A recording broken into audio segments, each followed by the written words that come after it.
You see the images and the headlines coming out of Gaza, and they're just impossible to ignore. They bring up an incredibly difficult and, frankly, painful question. In this explainer, we're going to dive into a source that offers a very specific, very detailed answer to that exact question. So, let's get right into it. This, right here, is the question at the absolute center of it all. It's what so many people are asking based on what they're seeing in the news. And the source we're looking at today offers a really deep contextual answer for why this tragedy keeps happening. You know, the source we're examining frames its entire argument with this really powerful metaphor. It suggests that the tragic images we see, well, that's just the last page of a long, complicated book. And to really understand how we got to that final page, you have to go back and read the chapters that came before. So let's start with chapter 1. So the very first piece of context the source gives us is the battlefield itself. It argues that before you can even begin to understand the tactics or the strategy, you have to understand the unique physical place where all of this is unfolding. The source starts by just trying to establish the sheer human scale of this battlefield. It begins with this number, 2.3 million. That's how many people live inside the Gaza Strip. Okay, now here is where that number gets some serious perspective. All those 2.3 million people are living in an area of just 141 square miles. To give you an idea of how small that is, it's only about twice the size of Washington, D.C. And that leads to this crucial point the source makes. This isn't a war happening out in some desert or across open fields. No, this is a conflict taking place inside one of the most crowded, most densely populated urban landscapes on the entire planet. There's almost no empty space, no buffer between military targets and everyday civilian life.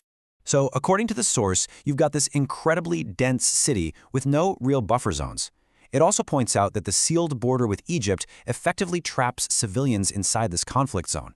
And this geography, it argues, directly shapes the strategies that the combatants use. Right. So after laying out the geography, the source then turns to the specific strategy it claims Hamas uses. A strategy, it argues, that is tailor-made to exploit this very urban environment we've been talking about. Now here's where the source details these alleged tactics. It claims Hamas intentionally puts its command centers and launches rockets from inside or right next to sensitive sites like schools and hospitals.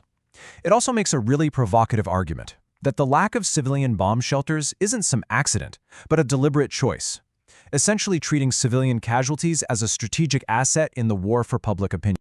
The source also argues that the whole picture gets even blurrier because fighters often don't wear uniforms, which makes it incredibly hard to tell them apart from civilians.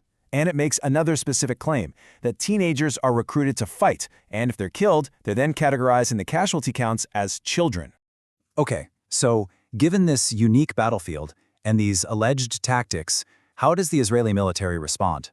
The source next breaks down the counter-tactics they use and also the parallel war that's being fought over information and what the world sees. According to the source, before a strike on a building, there's a multi-step warning process to try and get civilians to evacuate. This includes dropping leaflets with instructions, making actual phone calls, and sending text messages. And then this final step they call roof knocking, where a small, non-explosive round is dropped on the roof as one last warning to get out. And this, according to the source, creates this huge strategic dilemma. I mean, the benefit of warning people is obvious. It's meant to save civilian lives, but the military cost is enormous. You completely lose the element of surprise, which gives enemy fighters time to escape and often just move to another civilian building. The source also makes the case that not all casualties inside Gaza are caused by Israeli strikes.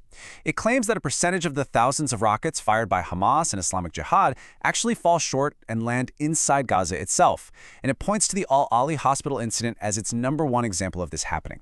And finally, the source gets into the information war.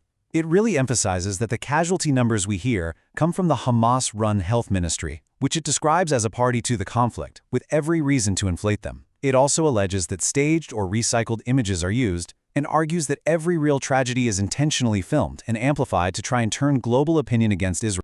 So, after laying out the geography, the adversary strategy, the counter-tactics, and the information war, the source pulls all these threads together to form its final conclusion. So, just to recap the source's explanation here, it argues that the awful outcomes we see aren't because of any one single thing. Instead, it presents them as the result of a really complex system, a combination of all of these interlocking pieces that we've just talked about. And this, quote, this is really the bottom line of the source's entire argument. It just boils it all down to this one core claim, that Israel is facing an enemy that deliberately embeds itself within a civilian population, only to use the inevitable, tragic results for its own political and propaganda goals.